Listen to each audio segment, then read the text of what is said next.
Now I'm at the point you wanna be with me. I'm vibing out at a higher frequency, cause everything that I want and I'm gonna be, it's when I wake up, that's when I start to dream. Someone you love is talking down, here is the plan. Let it fall through like a handful of sand. Nothing happens overnight, what you must understand. If you dwell on the bad, then you don't stand a chance. Something you want upset, saying why it ain't mine yet. That's because now you have yet to change your mindset. People don't put their mind to rest while they're so wired. A lot of people go to sleep and wake up tired. Power of positivity and persistence. Say that I can, we'll just sit back and witness. Make an impact when our time is done. Make money, help people, and have lots of fun. Whoa.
Welcome to Office Hours, hosted by legendary sports executive, entrepreneur, and investor David Meltzer, where the brightest entrepreneurial minds in business, sports, and entertainment get together to talk about success, failure, and everything in between. At the end of the day, man, we've got to condition ourselves to make the right choices and give us the power over the external circumstances instead of the external circumstances having power over us. And once you do that, you start to figure out, hey, I can do this, and maybe I can do this, and then your self-esteem grows. The truth is, change can be hard, growth can be scary, but nothing is as hard and scary as being stuck somewhere you don't belong. Take a deep dive into the mind of some of the world's most impactful guests. Growth doesn't come by talking a lot. Growth comes by listening, by learning, by being curious. You'll upgrade your knowledge, your skills, your habits, and you'll upgrade your beliefs so that you believe that you can do this. You will succeed. You just have to believe in yourself and never stop trying. To share their strategies and tools to dominate their respective fields. The most important thing is really to work on yourself. It all starts and work on your mind. And I said, if you can get 1% better every day, by the end of the month, you have 33%. Tell me a business you can earn 33% a month. So it's a great investment. I'm not attached to my career, my notoriety, my financial success. I'm not attached to it. I have no self-worth tied up in Gary Vee or Gary Vaynerchuk, the entrepreneur. My self-worth is fully and utterly 100% attached to how I treat human beings. Issue where you save time is that if you really know your why, right, then why are you doing it? Are you doing a career because your parents said that's what success is? David Meltzer hosts Office Hours.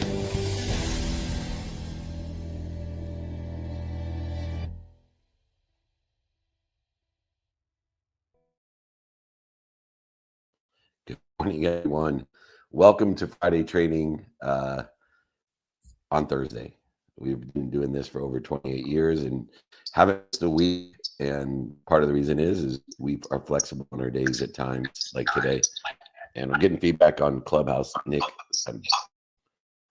I don't know. Dave, if you can go ahead and unmute yourself here on Clubhouse, that would be great. Oh, turn back on. Can you hear me? Got you loud and clear. Thank you so much. There we go. All right. So anyways, I'm going to go ahead and let Nick of WOM set the room, let him know where we're going to be. We have very active first 15 days coming up here as we are on our way to New York and then Galapagos Island, my first meetup in Ecuador. But Nick, I'm going to let you set the room for today's training. Surround yourself with the right service. Absolutely. And happy Thursday, everybody. Thank you so much for joining us. Of course, today we have a very special treat, which is Friday training on Thursday. Dave mentioned, today's training topic is surround yourself with the right service. So as a first reminder and invitation, want to invite everybody that would like the guide exercise from today's training. Make sure just to reach out to David directly via email, david@dmeltzer.com, and he'd be happy to send that over your way. As it pertains to invitations, but not obligations, as we have already hit over 200 cities this year alone and already have 200 cities plus scheduled next year. Coming up here in the next few weeks or the first 15 days of the year, we are off to New York City. David's going to be hosting a community meetup Saturday at 8:30 a.m. at the Westin Grand Central in New York City. So if you guys are local, make sure to come and join us.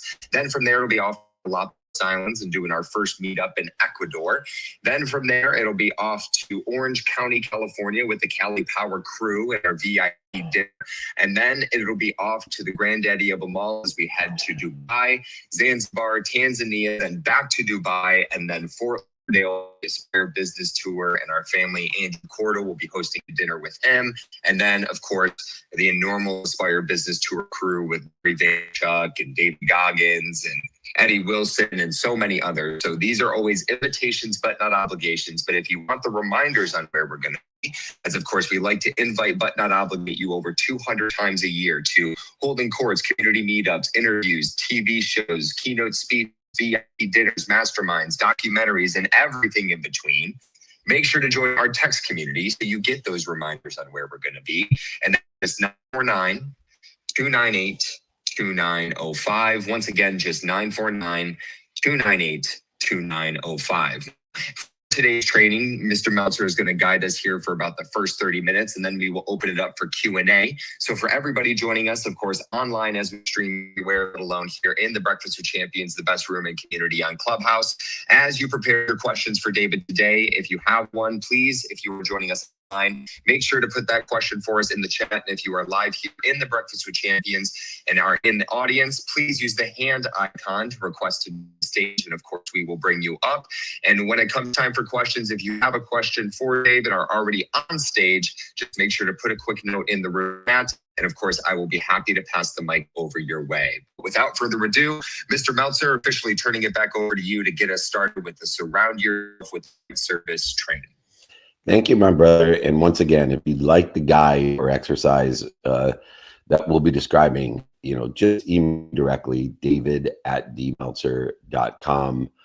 As we wrote the book, Don't Do Business with Dicks, we were talking about who we surround ourselves with, the right team that we surround ourselves. There's a misnomer that you're the aggregate of the 5 people you spend the most time with. That is not true. For us, every mom of 4 kids or 5 kids would be the aggregate of their toddlers, and that's just not what happens. What happens is we need to be intentional about choosing the teams that we play for. We have to be intentional by subject matter, topic, or expertise, what team we play for, and what position we play on that team. Is because of the service side of it that we are of service to others and are of service to us. This community, this frequency, this neighborhood that we create is based off of people that want to help each other, know that can help each other. So as we choose the teams by surrounding ourselves by topic, subject matter expertise of that service, because the fastest way to get to where we want to be is to play on a team where there's people that are sitting in a position that we want to play in, and that there's people on our team that we can help get to play our position to help them get to where we want to be or better. So as we look at what we're surrounding ourselves with, we have to categorize it by subject matter, topic, or expertise, and also understand the services that we provide and that others provide to us. When we surround ourselves with the right service, we're aligning our well-being with our purpose, and knowing that the thoughts about our purpose are our purpose. So we surround ourselves with people, then we surround ourselves with the right thoughts of our purpose, then we surround ourselves with the right actions, beliefs, and feelings of those services too. That is aligning our well-being with our purpose.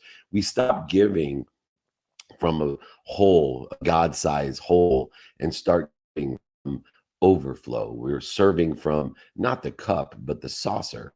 And so many of us are trying to fill that God-sized hole, everything but God. And we treat this self-care as the infrastructure.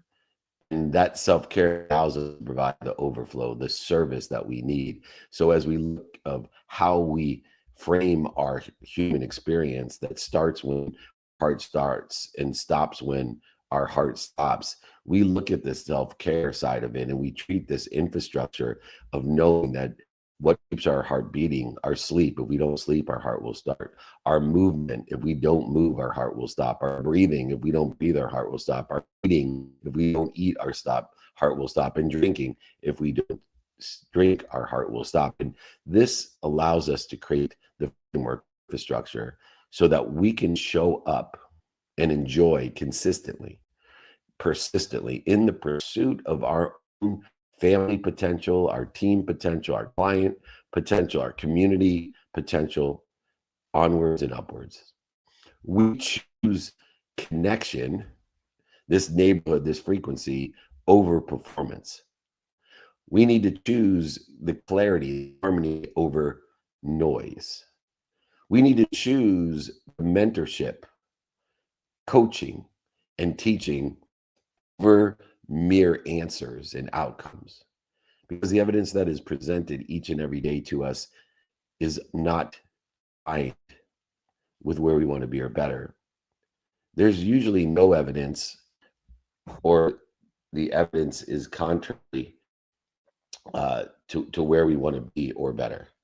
And so understanding, sorry, hopefully I'm still here on my cell phone here. There you go. You were good. All right, my screen distance. All right. Coaching, teaching, and mentorship over these outcomes, because the evidence is usually not there of where we're going to be or better, or it's contrary to where we want to be or better. It's behaviors that this service, this team play that we're looking for, of being of service to others and others being of service to us in the infinite loop service, where we're giving service, we're given service, we receive service, and we ask for more service as well. We practice receiving so our giving can multiply in this infinite loop. We remember, remind, and recollect the behaviors, the quiet work, our planning, our recovery, our reflection, our recollection makes the loud work matter. These lessons that we're teaching today of surrounding ourselves with the right service are the playbook to serve longer, to look harder, and to lead better. And if you would like the guide exercises and book alongside, just email me. I will send this to you free, david@themeltzer.com. The first lesson in surrounding ourselves with the right service and beautiful neighborhood and frequency that we belong to is fill our own cup first. When we give from depletion, our clarity, harmony, empathy, and creativity shrink, condense. It's a zero-sum game that we're playing.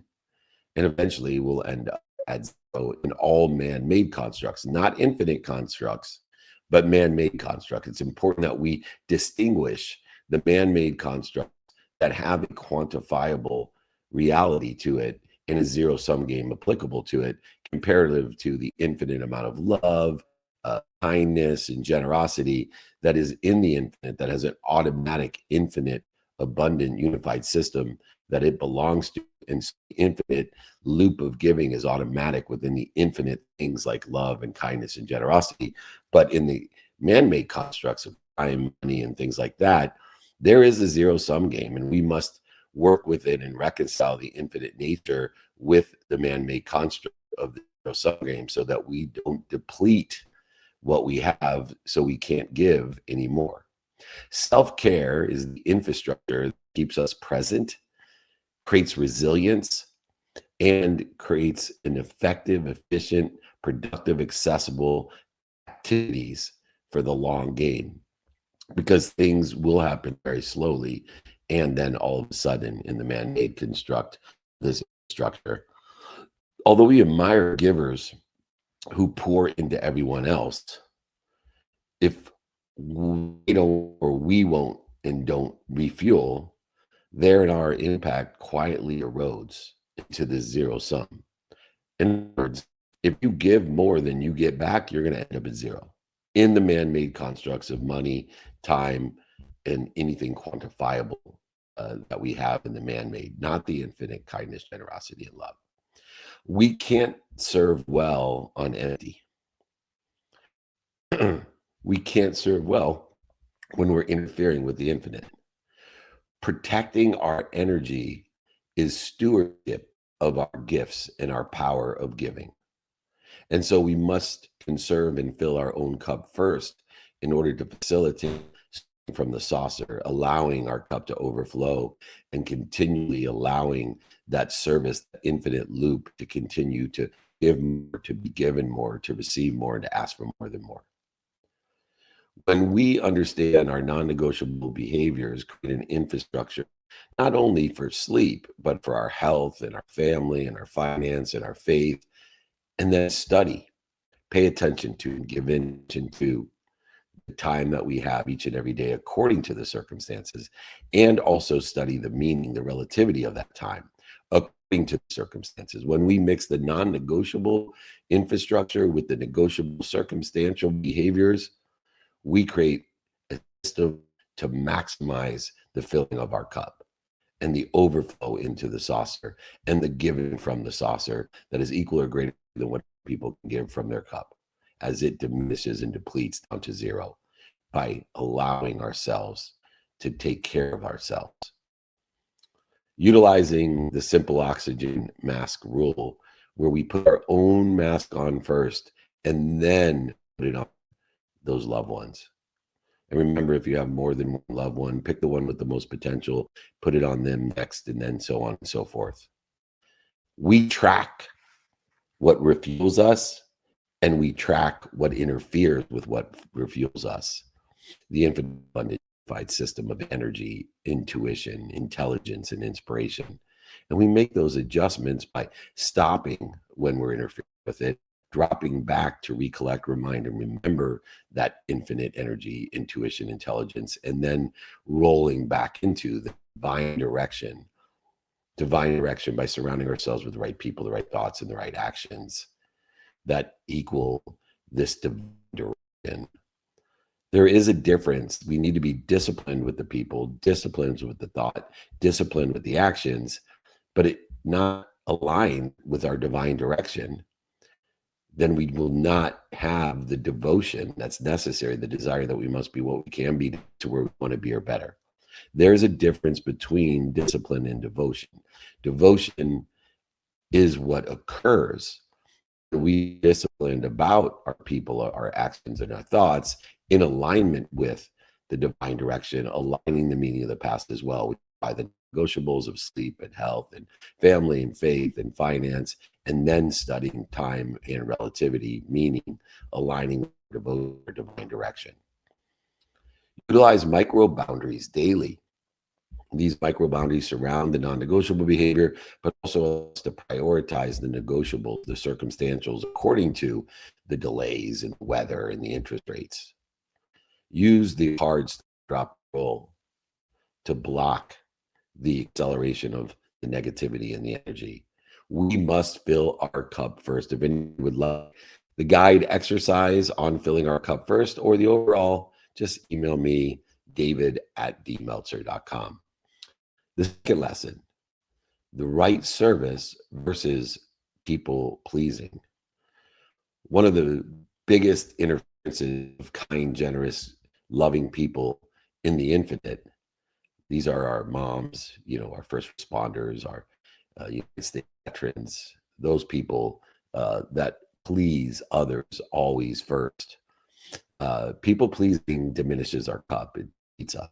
It interferes with the infinite amount of energy, intuition, intelligence, and inspiration that's available to us in the human experience by drawing from this infinite amount of power that we have. But when we try to please everyone, we actually diminish or dissolve our power. The right service aligns our effort with the purpose and the thoughts of the purpose that then create results, outcomes, the exponentiality through acceleration and aggregation of our behaviors that are aligned devotionally in that divine direction. When we say yes to every request, we interfere with that energy. because we can't reconcile saying yes to every request in 24 hours that we're gifted, the guarantee every day that we're given, because it will interfere with utilization of the non-negotiable and negotiable behaviors in that 24 hours. It will create a depletion, and we will under-deliver because we will be interfering with the infinite amount of energy, the infinite amount of intelligence and inspiration available to us. When we focus on high leverage activities, high energy activities, outcomes and relationships improve. When we prioritize by what's important today, according to what is happening today, the circumstances of the day, the changes of each and every day of time, emotion, and value that change every single day. Taking care of our non-negotiables, no matter what, the majority of our time spent in non-negotiables is sleep, family, finance, faith, and the study of time and relativity to reconcile it to our day circumstantially. But when we prioritize accordingly, the outcomes and our relationships improve. We cannot say yes to every request. Service is a connection, not performance. People who are of service are performing at the highest self and providing more service to others, and also receiving the service to fuel the tank to serve from the software. And we ask, is this rooted in purpose for the sake of or aligned with where I want to be or better? Or is it a need for validation, interfering for the feeling of being right or separate, inferior, superior, anxious, frustrated, angry, guilty, resentful, worried, etc.? Is it a need to me to feel good? Because when I'm able and capable of helping and being of service to others, I feel at my highest self. When I don't allow others to do so on this team by subject matter, topic, or expertise, I'm cheating them of their higher feeling, their higher self. Distinguish the root in the purpose. For the sake of what am I being of service? And am I prioritizing it according to the circumstances of the day in alignment with my devotion and divine direction and the meaning that I give it? Make sure every day that we define the top service priorities. Make sure that we replace that blanket yes with yes if, or not now, or would it help you if here may be a better way? I love using time, the man-made construct, the infrastructure of the man-made construct, the linear time, because I am open-minded, open-hearted, and open-handed to be of service to everybody. But I don't just say yes because it might not be the right time, emotion, or value today. But I want to leave it open. So I would say, not at this time. When it is, I'll let you know. The same way I leave that in the present. Someone else might feel resistance to helping me. Obviously, this isn't the right time. When it is, let me know. When we time box these opportunities, options, and touches of favor, when we time box meetings, and we now are protecting the maker of time. We're protecting our time and utilizing and understanding visiting time versus activity we get paid for time, understanding unplanned plan. When we understand the aspect of negotiable and non-negotiable time. When we review the service that we look for in alignment with our divine direction versus the approval for self-validation, we can accelerate, aggregate, and compound exponentially the outcomes that we desire or better, even if the evidence today is not present. It's either not there or it's contrary to where we want to be. It's irrelevant, it's arbitrary, it's capricious. We can utilize our behaviors in this manner by being of right service, not a people pleaser. If you'd like the guide to lesson 2, the right service versus people pleasing, or overall the entire guide, exercises, and book, email me, david@dmeltzer.com, and I'll be happy to send it to you, david@dmeltzer.com. The third lesson under surrounding ourselves with the right service is boundaries. These boundaries create better service. Understanding the main construct of linear time, it would be natural to have boundaries because we are limited only by time. It's the common denominator of all limitation. The meaning of the past limits us as well as our 24-hour God-guaranteed time. Without boundaries within the context of linear time, our generosity, our service leaks. But with boundaries, it becomes strategy of better service. We decline non-essential meetings. When we do so, we delegate intentionally. When we do so and show up more prepared, when we do so, we will be more present for what is a priority to us, what matters most for the sake of.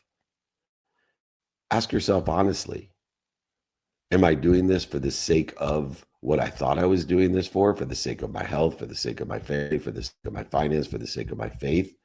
What is it in your devotion that is aligned with your divine direction? A clear no today as a boundary protects our capabilities, our capacity to provide powerful yeses tomorrow and the next day, and so on and so forth, as God's guarantee unravels itself in the divine direction of where we want to be or better by increasing the amount of good behavior and decreasing the amount of interfering or bad behavior. When we set capacity caps, this is the meetings that I have planned or unplanned.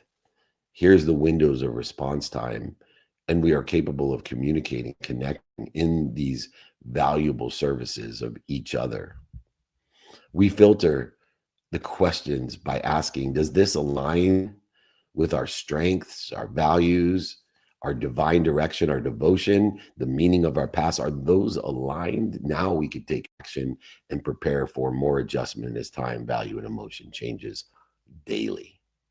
The uncertainty is what creates fear. Fear is a natural ego-based response, and we must respond to that ego-based response by stopping, dropping down, reclaiming, reminding, and remember with our God, and then rolling into these boundaries to guide us. Utilize a delegation ladder. Automate, delegate, and personally own what's yours. Capture the options, opportunities, and touches of favor. Distribute them internally and externally. Create overlap agreements for those externally so that everybody benefits from the memorialization and remembrance, how we can help each other and how we can compensate each other. If you haven't gotten the lesson on overlap agreement or the template on overlap agreements, you've been wasting all the introductions and not monetizing the memorialization of how we can help each other and know people that can help each other and be of service to each other. Please email me, get an idea of how overlap agreements work, a non-binding memorialization of how we want to help each other, and taking into account the adjustments that are necessary as time, emotion, and value changes in each and every aspect of our business by capturing options, opportunities, and touches of favor. Distribute them internally and externally, giving favor to overlap agreements, prioritizing the ones that we have received, and then executing on them and delegating again internally or externally the ones that you cannot accomplish in the man-made construct of time.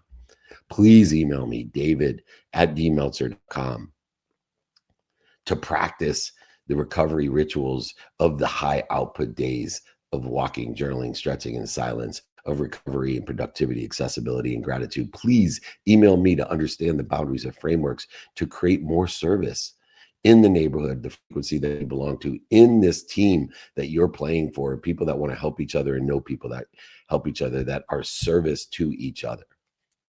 Please email me, david@dmeltzer.com.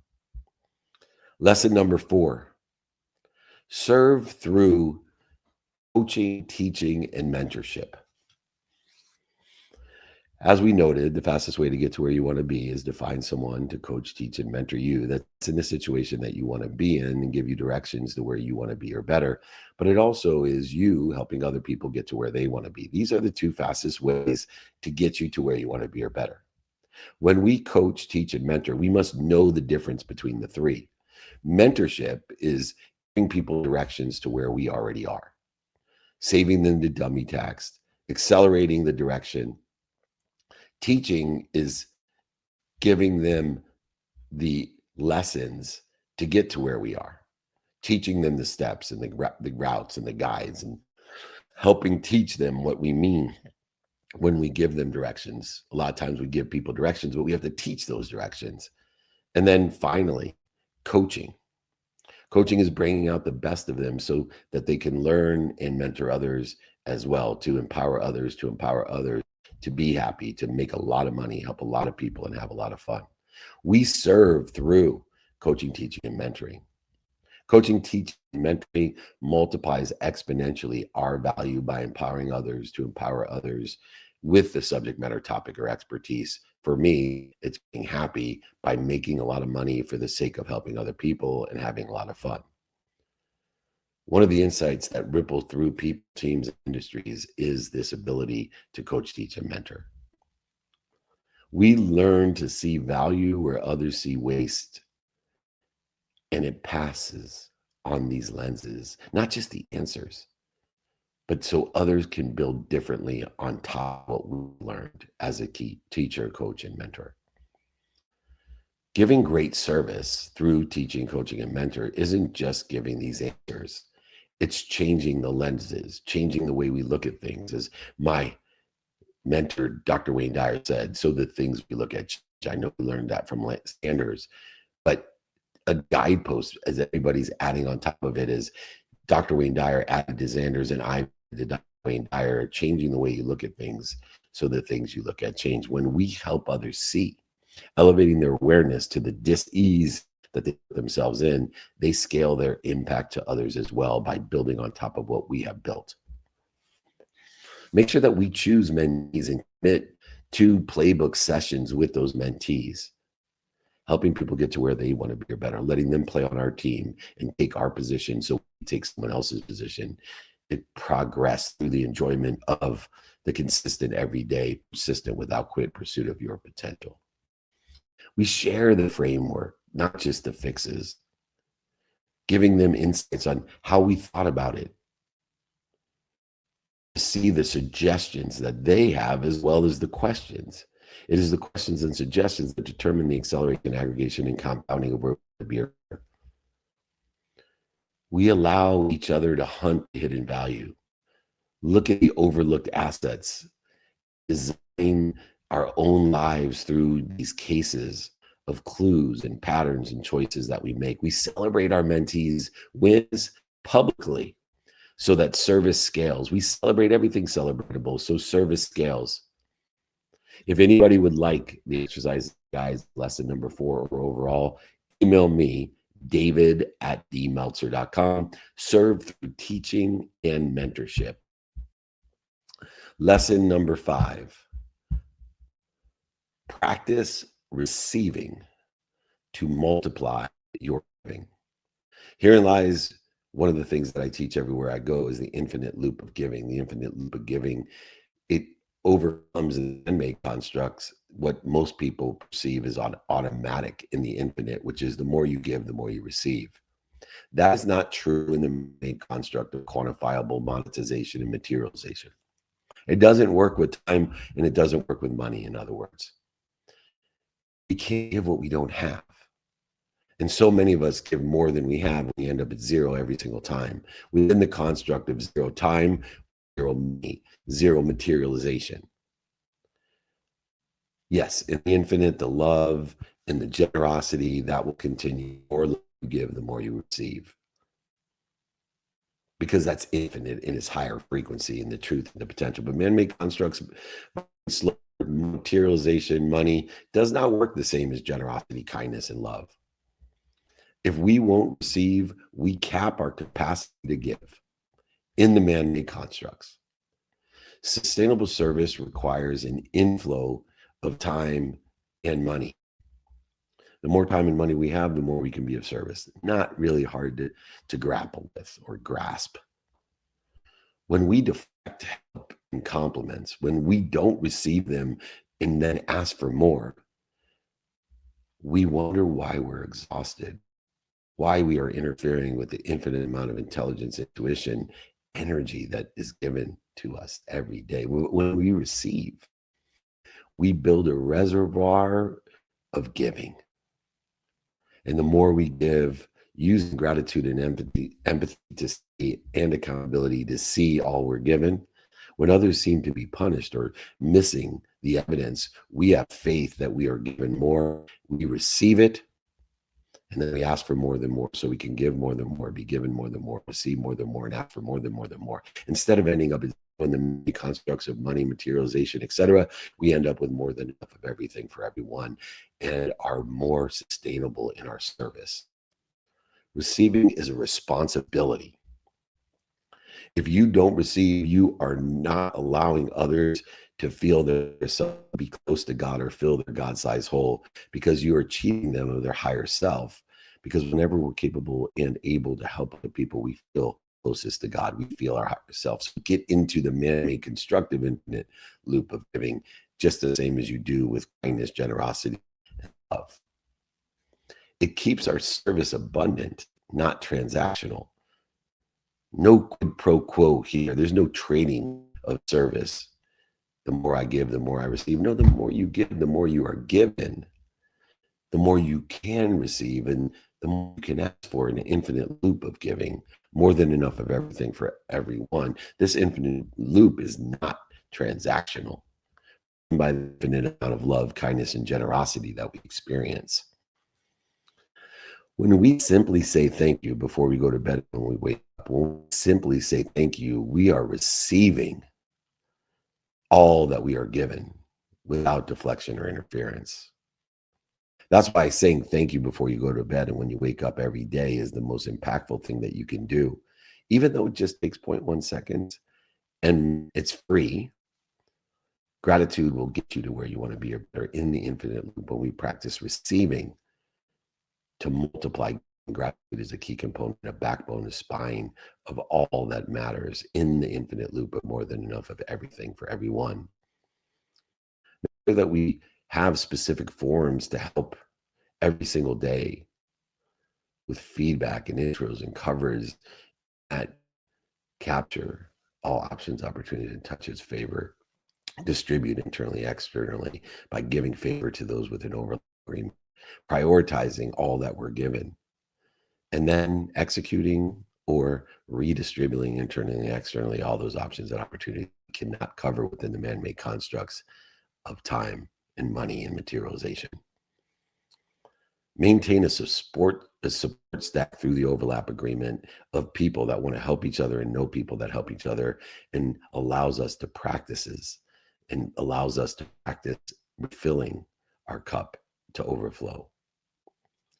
Make sure that we practice and track the inflow and the outflow of this infinite loop, where we capture, distribute, execute, prioritize, and execute and redistribute as we work through the abundant nature of everything. If you would like exercises and guides overall, or just for lesson 5, practice, receive, to multiply. If you'd like the exercise on the infinite loop giving, you got it. Not to be annoying, but annoying people teach better because we're repetitive and honest. So I'm going to be repetitive and honest. David@dmeltzer.com, your most annoying teacher, mentor, and coach, because I'm honest and repetitive. All right, lesson 6, the final lesson of being surrounding ourselves with the right service. Choose solitude over FOMO. Choose JOMO over FOMO. The joy of missing out over the fear of missing out. Same with other people's opinion, JOPO and FOPO. Everybody's living in the FOMO and FOPO era. I'm shifting them to the JOMO and JOPO, the joy of other people's opinion, the joy of missing out, because this constant noise, it interferes with thoughts about our purpose, and the thoughts about our purpose, the meaning of our purpose is our purpose, in alignment with what? The divine direction, the devotional behaviors in the divine direction, where we want to be or better each and every day, with non-negotiable divinity and devotion, and negotiable circumstantial behaviors that are also divine, toward where we want to be or better. It is solitude, the JOMO, that clarifies our what, our who, our how, our why, and our now, and applying our why. It's how we serve. What you want in alignment with the divine direction, align the meaning of the past with it, know who you can help, who can help you, know how best to utilize man-made cuts of time with planned, unplanned, paid for, unpaid for, negotiable, non-negotiable, sleep, etc. And then prioritize now and do it. 100% of the things you do now get done, and then we apply our why as we serve. When we choose the JOMO over FOMO, joy of missing out over the fear of missing out. When we fill every hour with events, chase approval, and misdirection, interference between us and the infinite, We need to make sure that we have unplanned time in our non-negotiable behavior. Start with sleep, then move to family, then move to faith and finance and the study of time and relativity to realign meaning our past with the objectives, the divine direction, so that our behaviors are not just disciplined, but they're devotional. Disciplined people, actions, thoughts aligned with what we do, say, think, feel, and believe in the direction or trajectory of where we want to be or better. And those actions will compound, accelerate, and aggregate in a devotional way, in a divine direction, to provide us more than enough of everything for everyone. The balance and harmony that's created is obviously a performance enhancer. No better performance enhancer than sleep, because recovery that occurs when you sleep and access to a higher level of vibrational information transcend the inspiration to information, materialization, monetization, information. It's the quiet work that makes the loud work matter. It is the quiet work that makes the loud work matter. Block out time in non-negotiable ways, a minimum amount of time to think, feel, believe, and say, to meditate, to utilize this sleep, health, and the family and the faith. No devices, no pens, no papers needed. Utilize a timeline of purpose and objectives, divine direction, and activities. Prune, as we study our calitude, prune our time with JOMO, not FOMO. Move, dissipate, dissolve, and disappear misaligned or interfering activities that are not aligned with where you want to be or better. Categorize your man-made constructive God-guaranteed 24 hours by, is this aligned with my divine direction or is this interfering with it? We can convert clarity to service, utilizing and enjoying the consistent, persistent pursuit of our potential. One small, consistent activity that helps someone each and every day. We choose JOMO over FOMO, solitude over FOMO, the joy of missing out over the fear of missing out. If you'd like this exercise, this lesson, or overall, just email me. This is your annoying coach, teacher, and mentor, David Meltzer. Been teaching, coaching, and annoying you for 28 years, teaching the same shit in different ways. Please email me so you can be repetitive and annoying and help other people with your honesty and your repetitiveness. David@dmeltzer.com. We need to surround ourselves with the right service. We need to fill our cup first. We need to know the right service versus being people pleasers. Creating boundaries to create the better service and abundance. We need to serve through coaching, teaching, and mentorship, and understand the difference between the three: practicing, receiving, and asking for more to multiply our giving. And finally, choosing JOMO over FOMO. Real impact doesn't come from trying to please everyone. It comes from disciplined people, disciplined thoughts, and disciplined actions of sustainable service. We protect our capability, our capacity, when we say no, when it preserves a bigger yes. When we teach others to see the value where others see waste. We anchor to solitude for harmony, for our community, to support each other and know people that will support each other, and to the thoughts about our purpose for the purpose of our divine direction to create devotion behavior, not just disciplined behavior.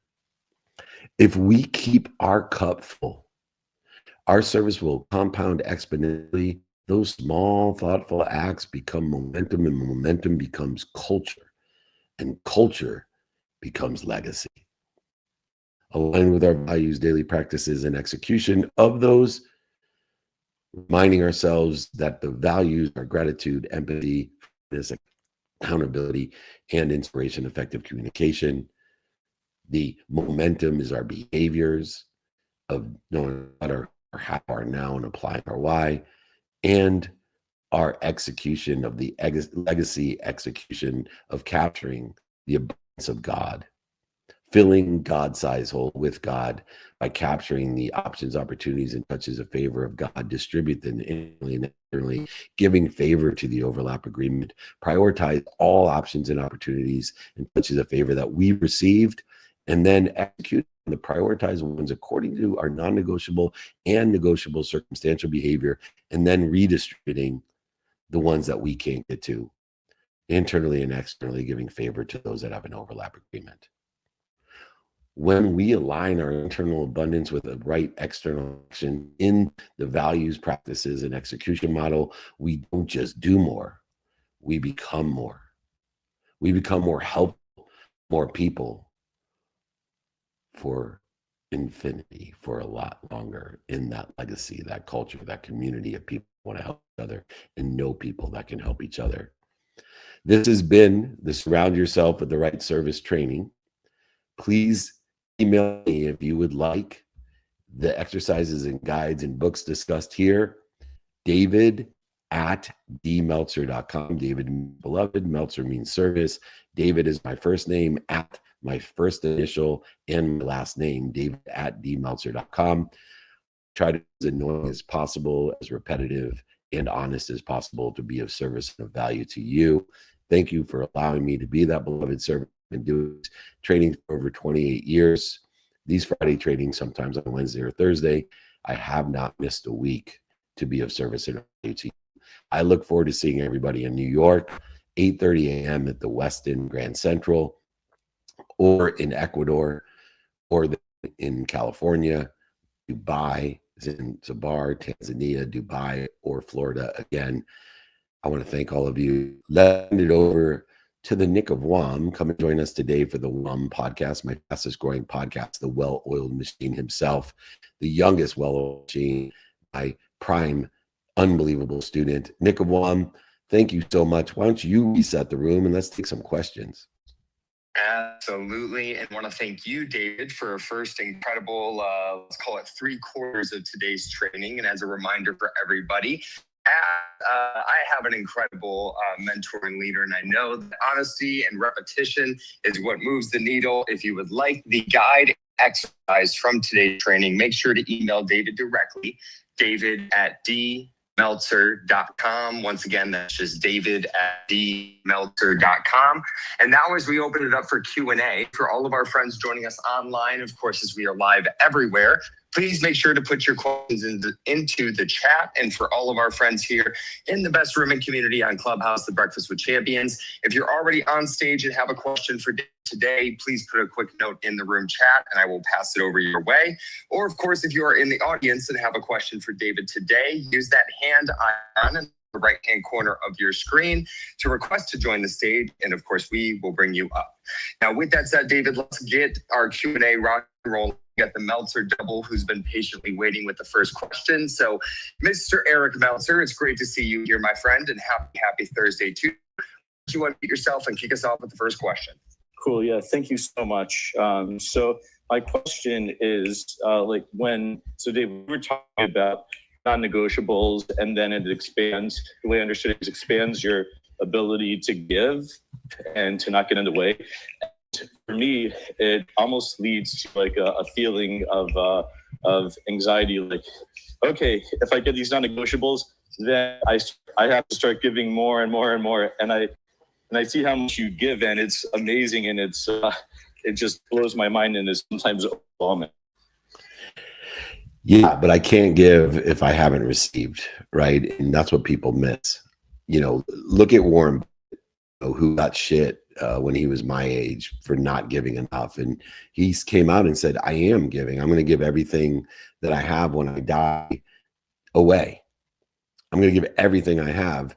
But if I just give today, every dollar I give will be 1,000. I can't give when I'm older, because I believe in the aggregation, acceleration, and compounding of what I do. And so when you see those that are giving a lot, they can't give unless they're receiving a lot. And so they understand the man-made constructs of the infinite loop of giving. Yes, they adhere to, like you, Eric, this amazing kindness, generosity, and love that's infinite in its nature, but that doesn't pay the rent. It doesn't build communities in Africa. That doesn't support entrepreneurs with junior achievement. That doesn't build the Napoleon Hill Institute. The man-made constructs of money and time, that's what builds it. And if you're not receiving a lot of it, you won't have the money or the time to build it.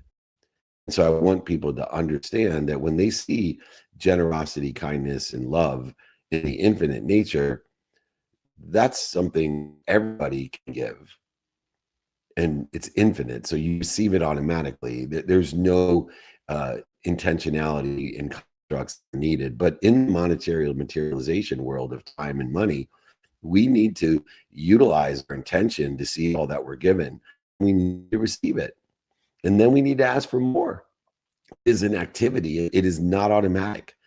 Love, kindness, and generosity, automatic, infinite loop of giving. Money and time, not automatic. It takes a definiteness of purpose and time and attention in order to facilitate that. So let's all be able to fill our cup and be of service and serve from our saucer. Does that sound fair? Yeah, that's a lot to think about. It's it's the saucer. Got to fill the saucer. Yeah, from your cup. Yes. Beautiful. Thank you, Eric. Great last name, by the way.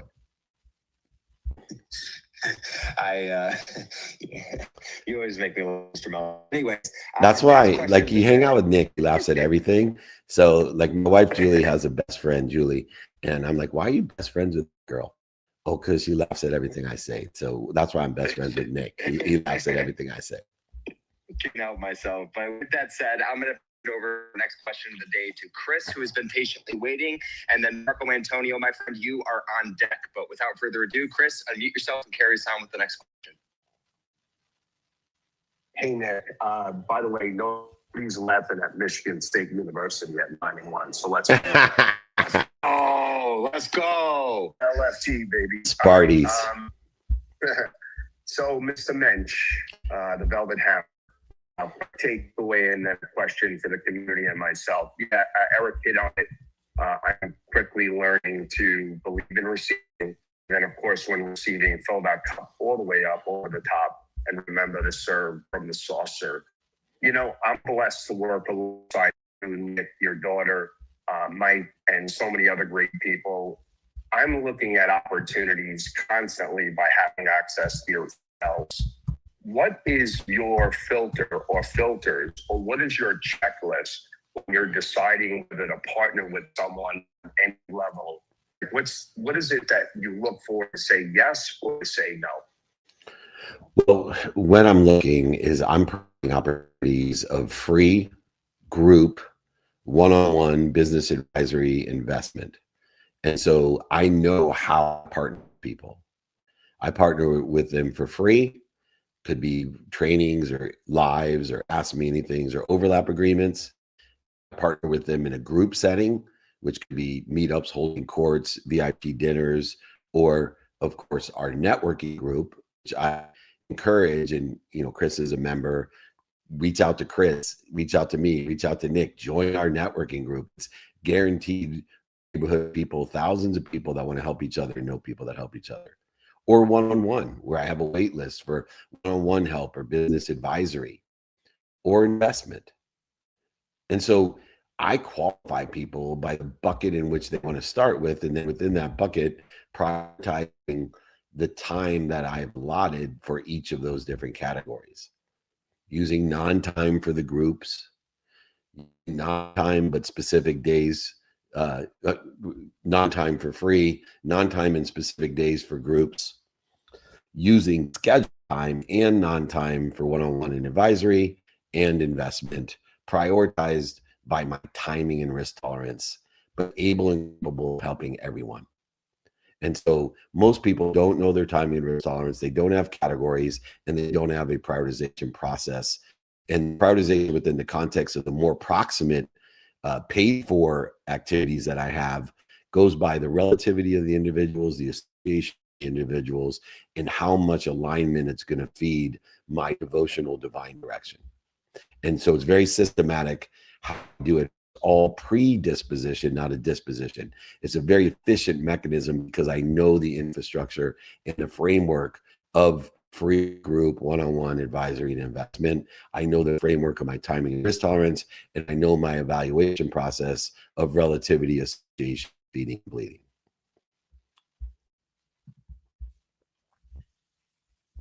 Does that sound fair? Sounds easy. Great help for me. Great help for the community to understand better.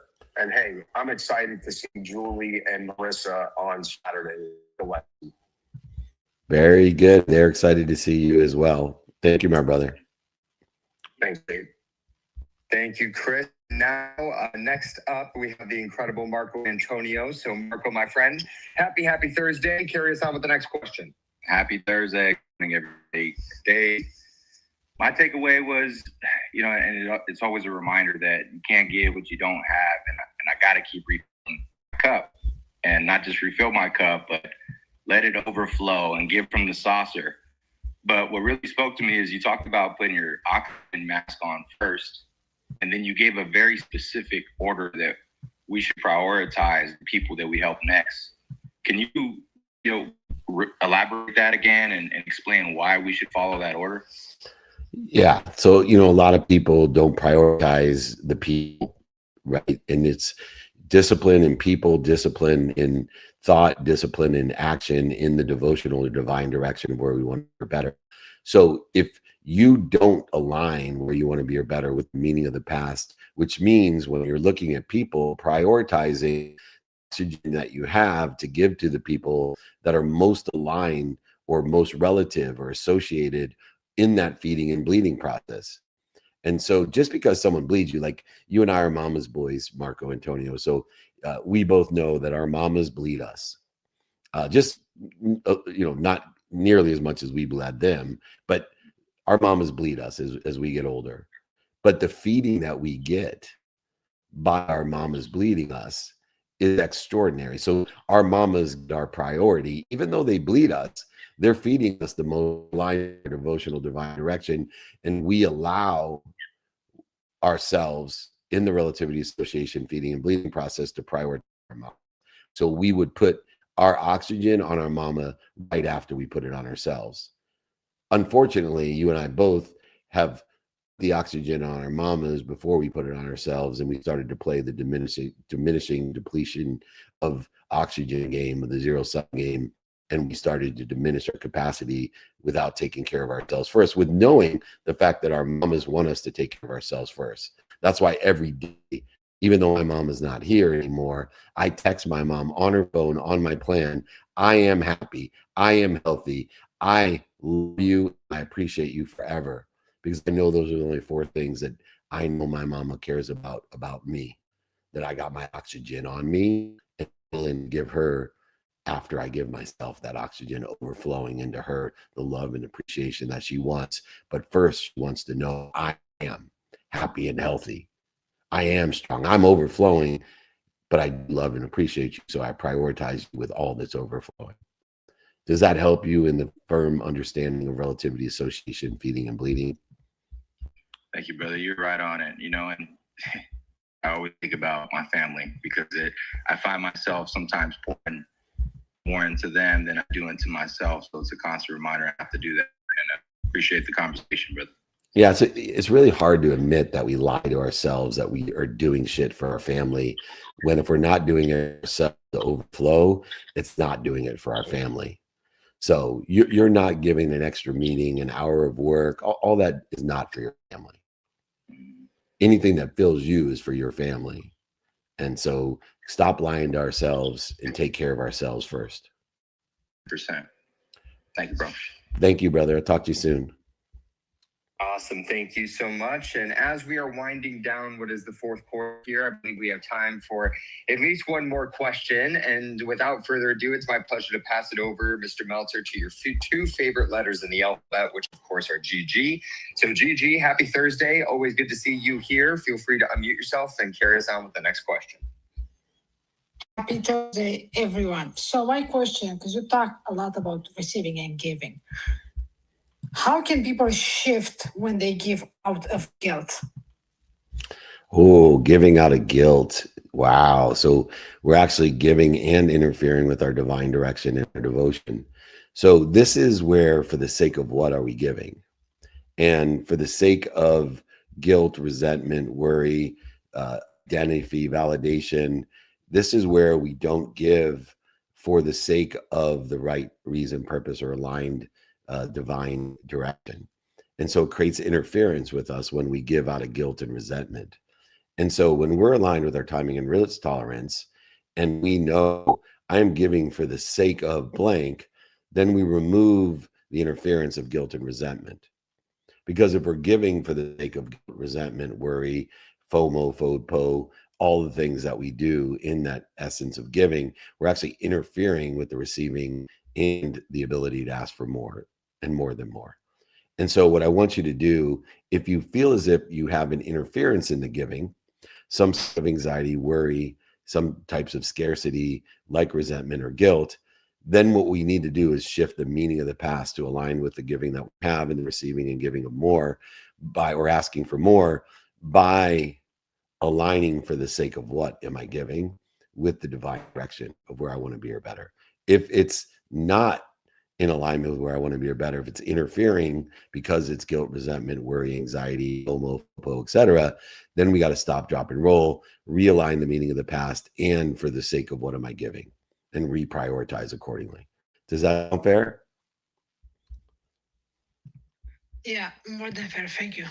Thank you so much. All right, Wammer, we got time for one more. Absolutely. And we have Mike here who's been patiently waiting. So Mike, my friend, happy Thursday. Always good to see you. Unmute us and kick us off with the last question. Good morning, fellas. How we doing?